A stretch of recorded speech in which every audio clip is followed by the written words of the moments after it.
Good morning, everyone, and welcome to today's webinar, Apparel Unravelled, How to Sell Decorative Wearables with Ease with Sandee Rodriguez.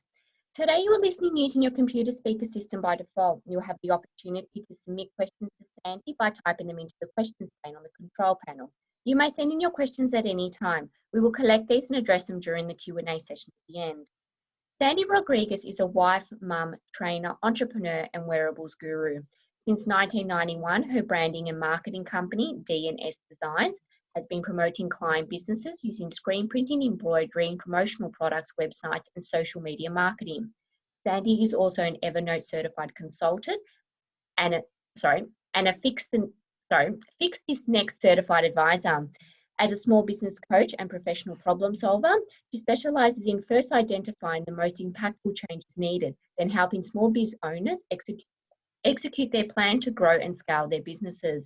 As part of this webinar, Sandee has kindly provided our members with a workbook.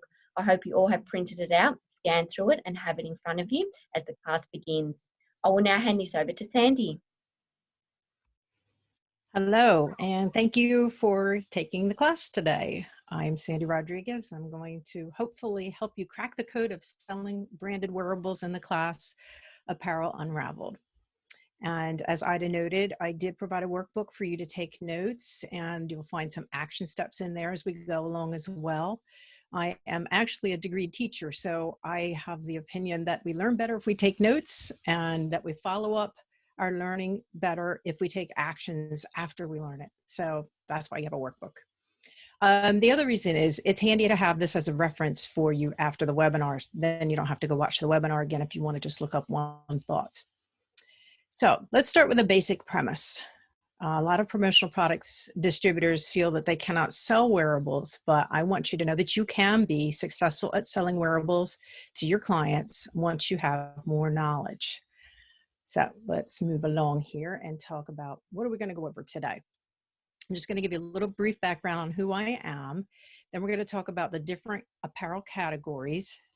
And then we will go over some things about brands and suppliers, fabrics and weights, how to recommend and sell apparel, and then we'll do a little Q&A at the end. And hopefully you will be putting comments in the questions or comments and questions in the panel, like Ida said. So who is Sandee Rodriguez? I am a screen printer and embroiderer who started in business in 1991 with my husband. After a number of years of screen printing, we added promotional products because we were asked for them frequently by our clients. And then I ended up meeting with clients on a pretty regular basis to advise them on marketing plans. So I found myself in the role of marketing consultant, which I actually really enjoyed doing. And took that to the next level over the last couple of years, where I am now actually a business advisor with a few certifications, including Evernote certified consultant and Fix This Next business advisor, and an industry trainer, as I'm doing with you all today.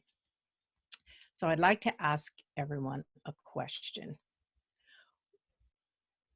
What is your number one challenge selling t-shirts, sweatshirts, polos, caps, jackets, and other wearables? Is it that you're not sure about the brands that you should offer? Is it that you don't feel like you have enough product knowledge? Are you unsure about the kinds of fabrics and weights and what they all mean and when you should use them? Is it that you have trouble finding out where you should buy the different kinds of apparel? Well, hopefully after today's class, you're going to feel a lot more comfortable with the answers to all of those as we go over them. Let's talk about categories first. You may have noticed the times that you have tried selling wearables, or maybe you actually do sell them already, and you've noticed that they come in different categories. The one I sell most frequently, and I think most people would agree, is t-shirts. Over the last 30 years, I can't even count how many thousands of t-shirts I must have sold. Another category that ranks right up there with t-shirts is polos. And polos are interesting because they get called so many different things. Some people will ask you for golf shirts, or they'll ask you for staff shirts, or maybe they want sports shirts, but they all mean the same thing. They're all polos. In the corporate attire, there is another area that we call woven shirts or button downs. And in that category, you will also find cardigan sweaters, accessories like ties. And I think you could even say that nowadays, because it's very popular, socks. There's a lot of corporate socks getting made these days. Fleece, mostly in the form of sweatshirts, is another very big category that probably ranks up there right after t-shirts for me. And then there's the category of activewear. And this is your team jerseys, your basketball jerseys, your soccer shorts, anything that has to do with athletic apparel falls into this category. And then there's the category of headwear. And headwear is more than baseball caps, though. That's the first thing I think we all think of. It includes things like beanies and bucket hats and wide brim hats and straw hats and a really crazy hat I sold one time that was furry and had furry ear flaps. And my poor embroiderer and we struggled to figure out how we were going to brand this thing, but we did finally figure out a way to embroider it. So that was probably one of the most strangest wearables I've sold in my years in business. And then we have the category of outerwear. And I like the category of outerwear because I think it's more profitable. Because the garments cost more, if you can make your regular profit margin, then you're going to make more money selling the outerwear. And then the final category is the specialty area of workwear. And that's your scrubs, fire resistant shirts. Sorry about that. Your uniforms, good grief. Sorry if that's popping up for you. And other things like that are really specialized to whatever that work area is. We have the brand Carhartt. That's a big workwear name, and they're very durable barn coats and things like that, are very heavy duty, specializing for those industries. So we have come to your first action item, and that is that I'd like you to become familiar with the different categories of apparel. And the way you can do that after COVID is to visit an APPA exhibition. You can also read articles in industry magazines. There should be plenty of those to check out. You can surf supplier websites. You can call sales reps from different lines and ask them to explain their lines and tell you what the differences are between the things that they sell. And you could talk to your decorators. They're your supply line. So they know all of this and they can tell you what you need to know to make better recommendations to your clients. Okay, so we're going to move on and talk about brands and suppliers. So to sell wearables successfully, knowing brands and suppliers is pretty key. It's just like when you're shopping retail and you go in a store and I recognize that brand, I know that brand. You're comfortable with brand names, and you need to be comfortable with the brand names that are in your marketplace as well for decorating and where to get them. Because you can offer big brand names like the North Face and Stencil and Nike, if you know where to buy them and if you know who's allowed to decorate them. Sometimes the big brand names have restricted lists of decorators. And the other thing you want to be aware of if you're trying to sell a big brand name is there can be rules to follow for decorating. And I think the North Face is an example of a brand that requires you to adhere to certain guidelines if you're going to put a logo on their goods. So just be aware of that and ask your decorator when you're working with these bigger names if that's the case. Now, big names matter to some of your clients, but not all. And this is your little secret, right? If you need something more affordable, you want to look at the private labels because they make an excellent alternative to the big brand names at a lower price point. And if I've done my homework correctly, AS Color in your marketplace is a good private label that you could offer to your clients. Now, if you happen to know some other names, I would love for that to get typed into the chat or questions for us to review and share later with the whole group. But one tip I'm going to give you all the way through this presentation that's the single best way to learn how to sell wearables is to buy a sample and wash and wear it. Literally, I would say in the early days especially, but even now, a good part of my wardrobe is from my suppliers. I have polos, I have button downs, I have t-shirts, I have um, sweatshirts. And it's the easiest way to know how it's going to handle being washed often, right? If it's going to pill, it's not going to pill. If it, if it, if you can get it decorated, that's fine, but you don't even need to do that. You just need to test out the different fabrics. You can check the weight, the durability, and the comfort firsthand by putting it on you.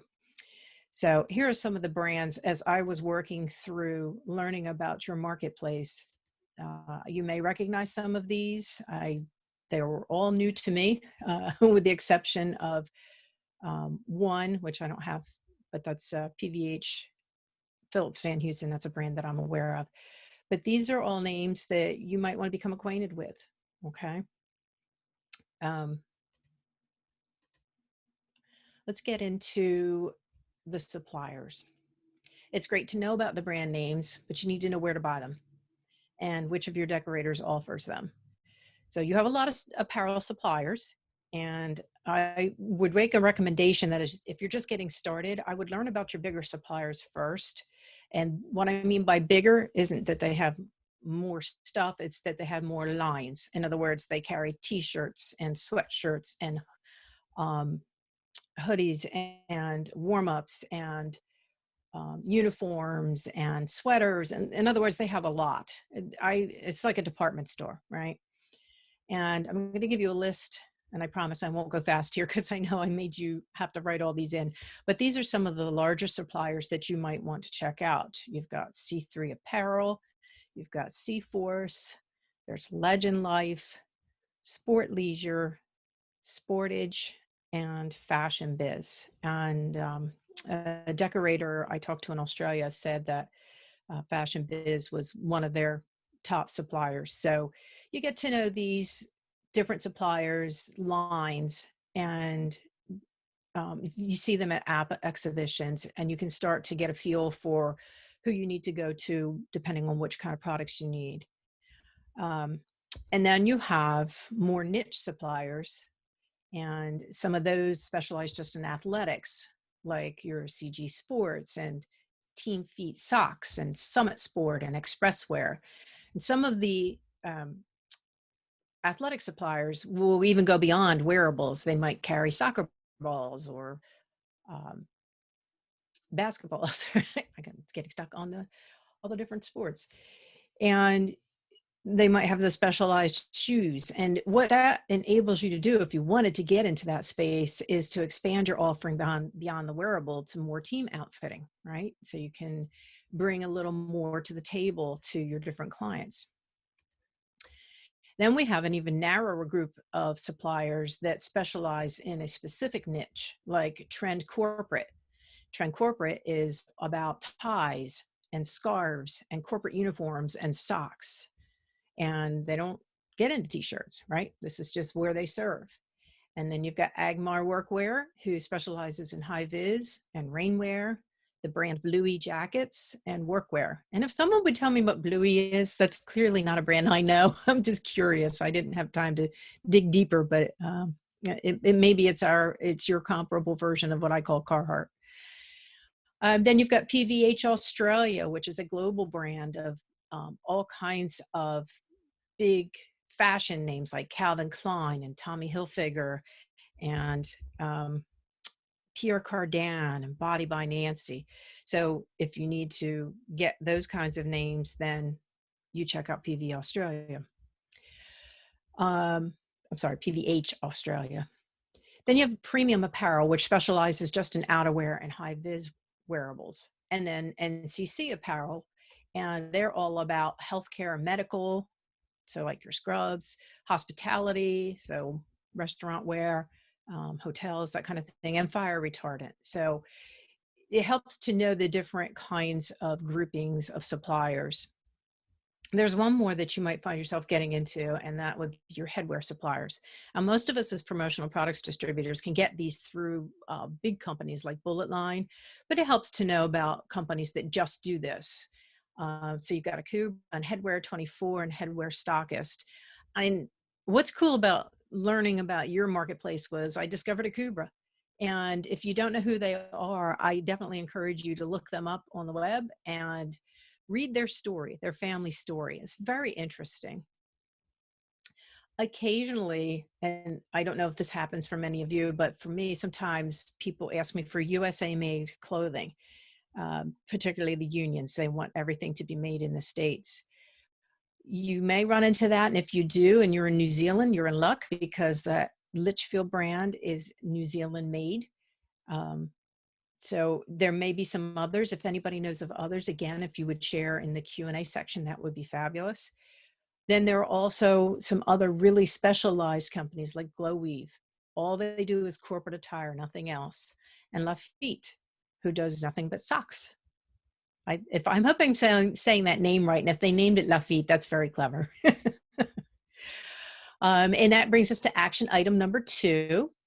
And this is where I highly recommend, as you're studying new suppliers online like I did, that you create bookmarks for each time you find a new supplier, and that you organize your bookmarks by category. If I weren't in this PowerPoint, I would happily show you how I've done that, but that's a lesson for another day. But it will help when you go to make references later, because you'll be like, oh, I forgot. Who was it that had the athletic stuff? I forget who that was, because you've bookmarked it, right? You just go into your browser and you go on into that folder. Okay, let's move on. It's time to talk fabric. So fabric is important because you need to know the right shirt to recommend with the right fabric to your clients. If you're going to make good selling suggestions to your customers, it's important to know what their needs are and how to match them to the best items. So cotton is probably over the years been the most popular option out there. It's a natural plant fabric. It comes in different weights and different types. It breathes well, but it wrinkles easily. So one thing you're going to hear me say as we go through the different fabrics is I'm going to give you the pros and cons, because it's important to know what fabrics do well and what they don't do well. And so let's take a look at that. I want to back up a second. Combed cotton is another variation of cotton, that combed cotton and ring spun cotton. Those are both categories that produce a softer, bear with me a second, I'm sorry. I just want to read this more specifically to you because it's really important to know. Combed cotton is a variation that's made by eliminating the short cotton strands and smoothing the fibers using brushes. And it makes the fabric softer and smoother, as well as stronger and better for printing. It also makes it more comfortable to wear.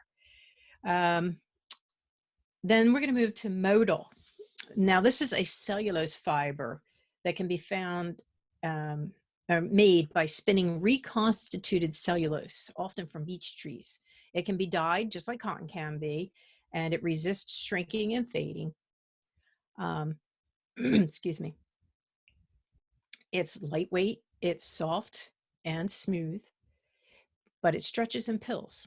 So that's its negative.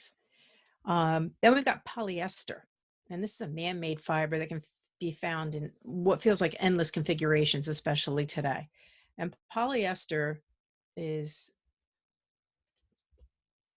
uses natural chemicals such as the cutin of plant cuticles in some of their combinations, and others they are completely man-made.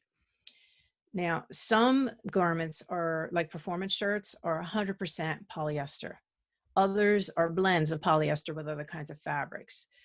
Polyester is easily dyed. It's strong and lightweight. It's shrink resistant. It's usually odor resistant. Sometimes it has antimicrobial properties to it.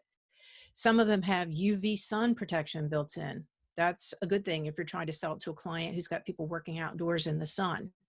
You just have to check the different descriptions of the polyesters that you're working with. The downside to me is that polyester does not breathe well, so it can be hot to wear. Now, that being said, they have been coming out with newer polyfabrics, which are designed to feel more like cotton, and they're more comfortable to wear. Another negative to poly you need to be aware of is that stains can be difficult to remove. So I wouldn't recommend 100% poly in a kitchen, for example, if you have the cooks in a restaurant, that it would not be a good idea to put them in polyester. And now we come to the most important concern with polyester that you need to be aware of, and you do not want to learn this the hard way. as a screen printer. We did a print job and had this problem with what we call dye migration. The dye in polyester does not always stay in polyester.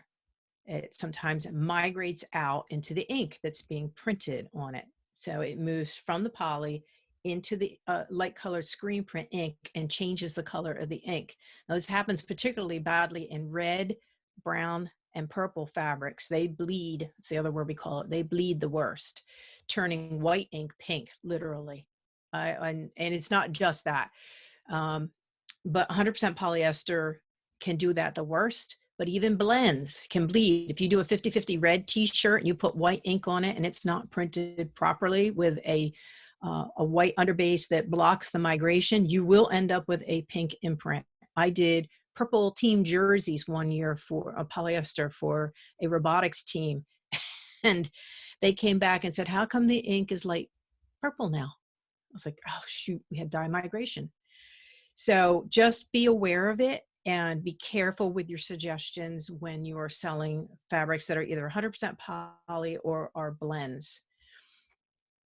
Okay, let's talk about some other fabrics that you can get into. We've got, I'm just going to click all this in and then I'll go over it. Another fabric type that you want to know about that you'll see in descriptions of wearables is acrylic, and that's a man-made fabric that was created to imitate wool at a lower price point. There's also rayon, and rayon is made of a viscous organic liquid that results in a soft, silky material that's breathable like cotton. And I have to admit, is a personal favorite of mine to wear. The only problem with it is it creases easily, and it's just a wrinkly nightmare if you're not careful, and you can't iron it except at the right temperature. So you do want to be careful with that. And then we have viscose, which is a kind of rayon, but it's made from a less expensive process, which could mean that you would have a less desirable result from it. So just be aware of that. Cheaper is not always better. Then we have nylon, and nylon is tough. It's lightweight. It's elastic. It was created to imitate silk. It's easy care. Its only problems are that it can be shiny, which may or may not be desirable. Think about like the warm-up jackets that are made of nylon, and not warm-up jackets, regular jackets, like the snap jackets. The word's escaping me at the moment, but you know what I mean. It's shiny and it looks like silk. And they can generate static electricity, which could be dangerous in the wrong application. You know, if it were to spark and cause an explosion, that would be very, very bad. So just be aware of that. And then we have spandex, which goes by the trade name of Lycra. You can see it both ways in product descriptions. And it's a polyurethane product that can be made tight fitting, but still be very elastic. So like your bathing suits and the very popular Spanx, they're very much spandex. They resist lotions, oils, and perspiration. They are lightweight and strong. And the fabric is durable, but still soft, smooth, and easy to care for. What it doesn't do well is breathe, and it can be slippery. So all of these fabrics can come in blends. The most common is probably your 50-50, 50% cotton, 50% polyester, especially in t-shirts. But you'll see 60-40 blends, you'll see 65-35, and all different kinds of combinations. Generally, the blends are cotton poly, but not always. Sometimes they will use a couple of different kind of poly fabrics together. You just have to read your descriptions very carefully, remember what the different fabrics, how they perform, and choose wisely. And then there's a whole new category of blends that are called tri-blends. That I've been doing this for 30 years. I would say that's probably come in the last between the last 5 to 10 years, become very popular. And tri-blends are popular because they have a nice hand. When you put on a tri-blend shirt, it's very comfortable. It's drapey, it fits well. You can do some really cool things. When you have polyester in a fabric, that's how you get heathers, like athletic heather and ash and any of the heather colors of t-shirts. And in the tri-blends, it's the poly. So that's the lesson I learned the hard way that was quite expensive when I was supposed to be selling 100% cotton t-shirts and accidentally sold them athletic leather. Story for another day. But tri-blends can be affected by heat. So you want to have good conversations with your decorators about how you're going to decorate it and to make sure that they are doing it correctly with a tri-blend. So for example, using transfers may not be the best option on a tri-blend. Follow the advice of your decorator on that. So knowing the properties of different fabrics will help you make better recommendations to your clients. And we've hit another action item. Once again, when you're attending an APPA exhibition, let me encourage you to visit the booths of different suppliers and ask them to show you polyester shirts, cotton shirts, 50-50, tri-blends. Just tell them you're there to learn about the different kinds of fabrics, and the sales rep will be happy to explain it all to you. In the meantime, you can go into your own wardrobe and check the fabric contents on your favorite shirts and see what you're wearing. And generally, what you like to wear is worth recommending to your clients if it's something that they can wear. Okay, let's talk about weights. So learning about fabrics means learning about numbers too. There are all different kinds of weights of fabric. The general rule of thumb is the higher the number, the heavier the fabric. And I want to apologize up front for the craziness in your notes moving between ounces and grams. Here in the US, unfortunately, we have still not embraced the metric system. I totally would, but then I'd have to move to a country where they use it, and I'm not ready to do that yet. So I do apologize. I was trying to get everything corrected, didn't quite get there. But let's talk about the different weights here. With t-shirts and polos and button-down shirts, that whole category, you will find shirts that are classified as lightweight, as midweight, and as heavyweight. And so I tried to kind of estimate without looking up every single kind of wearable you have in your marketplace, that lightweight would represent something between 85 and 142 GSM. It's what I call a fashion weight. Remember I was talking about Gildan t-shirts. They come in, maybe I haven't yet. Gildan t-shirts come in 5 ounce and 6 ounce, which is a midweight and a heavyweight. But then they also come in a 4.2 ounce, which I'm sorry, I know went back to ounces, but it's what I've known for 30 years. And it's a fashion weight. It's thin, it's light, and it doesn't last as long. So the fashion weight is good if it's for the right purpose. I would think like an example would be if a band wanted to sell fashion t-shirts with the band logos on the t-shirts, that you would probably want to get into that category. If you have a business that is uniforming with t-shirts, they need something, maybe they're working outside, they need something lighter, or they need a very good price point, I would move them up into the 142 to the 180 GSM midweight because it's more durable, but it's not too heavy. So that's where the Gildan 5000 is an example. That's a midweight t-shirt. It's functional. It's not as heavy. It will last a while, and it works well in that category. Then sometimes you've got customers who need heavy t-shirts, and Gildan makes a 6 ounce. I've even seen as high as a 7 ounce. And they are obviously very durable, long lasting. I have some in my closet that are probably 10 years old. They are warmer. And a polo I did was a 7 ounce, literally, no lie, lasted the client 8 years before they came back to order more. So sometimes selling the heavier weights puts you out of business for selling more for a while. Obviously, it's worth it because you're getting the reputation for selling quality. When you move into sweatshirts, the weights change a little bit, but they're still the same classifications. You still have a lightweight category of, say, 140 to 240 GSM. Again, not as durable, not as warm, definitely more fashion forward. So, for example, this is a lightweight hoodie, but it's really very close to a t-shirt weight. So it's designed to be a little more trendy as opposed to longer lasting. Then you move into the midweight sweatshirts. And you can see some nice features come into these. This is probably the largest category of the sweatshirts, I would say. And I do apologize if you call them sweatshirts or don't call them sweatshirts. I know on the West Coast, apparently they call these sweaters. I call knitted things sweaters, so I can't adjust my thinking to call this other than a hoodie sweatshirt.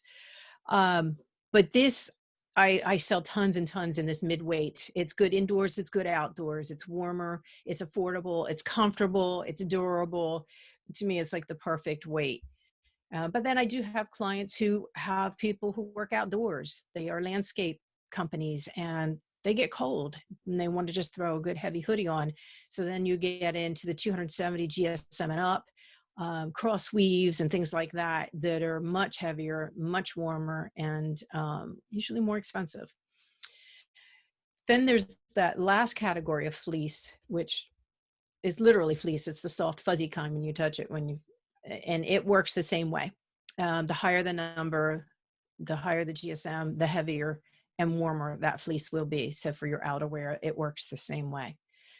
So again, an action item number 4 here, when you're at an APPA exhibition, I would ask your apparel suppliers to show you lightweight, medium, and heavy t-shirts and sweatshirts. Until then, the simplest solution is probably to just order samples here and there to wash and wear. A good tip on getting those samples affordably is if you can order one extra when you do an order with your decorator.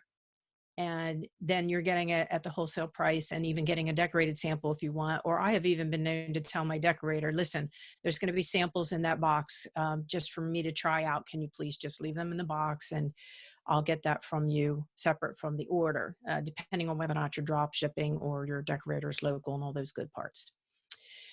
Okay. So I have given you a lot of information in a short time. It takes months or even years to gain a high level of comfort with selling apparel. So please understand that. I don't expect you to walk out of this course being a master at selling apparel. There's way too much for me to fit in 1 hour. This is a crash course. Wearing samples can shorten that time for sure, because you can pick and choose different things from different categories and just start getting your own opinions on what you would recommend. But that doesn't help you today. So to start making better recommendations to clients now, what I did was create a little action plan for you that I nicknamed the PQRST method. And you can certainly rename it something else if you like. But the best way to start recommending well is to get the right information from your client. So this method is designed to help you follow the right questions to ask from your customers without going back and forth in email or on phone calls 5 or 6 times to figure things out. This will also make it easier for you to work with your decorators because they'll have the information from you that they know, or that they need, excuse me. So let's start with P. P has to do with the purpose of the apparel. Who will be wearing the apparel and why? Remember the example I gave with the restaurant. Are they front of the house or the back of the house? Are they working outdoors in summer? Or are they working outdoors in the winter and it's cold? All of the why will help you make better suggestions of which apparel they would best serve their needs. The Q has to do with quantity. Ask them how many do they need? Why? Because just like with our promotional products, pricing with wearables is all about the quantity. Not only the pricing of the goods, but also the pricing of the decorating is determined by quantity. So you need to have an answer to that question. And then right alongside of that is the range of sizes. And this is something that's a little different than in the promo world, because when you're selling wearables, you need to know, do they just need adult sizes? Do they need adult and youth sizes? Do they need specialty sizes like toddler or talls? Like I just recently had to sell all the way up through 4XL talls. And to the best of my knowledge, after at least 2 weeks of searching, I found only one supplier carrying that in the full range. In other words, I had to sell from medium to 4XL in talls, and they all have to match. So it's definitely a question you need an answer to from the very beginning. S has to do with special needs. You remember I mentioned that sometimes people have to have a particular kind of fabric, like my companies that work around flame can only wear 100% cotton. Why? Because cotton burns, polyester melts. So if there's an incident and their wearable catches fire, it's less damaging to the employee if it's just cotton, and maybe they might get a little burn, yes, but polyester will melt onto their skin. So you need to know these kinds of things before you start making recommendations. You know, does it need to be fire resistant or all cotton in this case? And then the T has to do with the total budget. What price range do they have? Do you want to, you know, maybe they have a Nike desire, but not a Nike budget. So you need to know where they're working because you don't want to show them things they can't afford. Now, that being said, I always do like to show a good, better, best. And if you don't know in a category, say a polo, right, what a good, better, best recommendation is, then I suggest you talk with the supplier, your decorator, and have them tell you, this is what I would use as your good, better, best options to show the client. Which brings us to our final action item. I suggest that you create your own checklist to follow based on all you've learned today and use it every time that you sell wearables. It will work better and be more meaningful for you, I think, if you put it in your own way of remembering. I just had a little fun creating this PQRST just to try and make something as a starting point for you. And that is bringing us to the end of the presentation. And I know in a moment, we're going to turn this back to Ida and take questions and comments. I want to let you know that you can find me or follow me online a whole lot of different places, either as Sandee Rodriguez and under my new brand as Sandee Solves, in all of these different places. And if you found this class helpful, I'd ask that you please consider visiting my website and subscribe to my email newsletter, where I'm going to be sharing business building ideas for promotional products distributors. I'm also preparing to launch a course on January 4th that will teach inbound marketing methods for our industry that will help you grow your client base. If you want to pre-register for that course, you can email me or message me from any of these different methods. And I'll email you to the launch announcement list. And those folks are going to get a special pre-registration price in an email from me in about a month. And then finally, I'd like to say thank you for this opportunity to speak to you. I hope you found it helpful, and I look forward to getting to know some of you. And I'm going to end the screen share now and turn it back to Ida. Thank you, Sandee, for this fantastic presentation. As Sandee mentioned, if you do have any questions that come to mind after the presentation, please send them through to sandy@sandeerodriguez.com. Now, there doesn't appear to be any questions, so as Sandee mentioned, just send her an email. Over the coming days, you will receive a follow-up email with the link to view today's recording. I'll also include Sandee's email address as part of that, and also the answers to the workbook, just in case you've missed any of them there.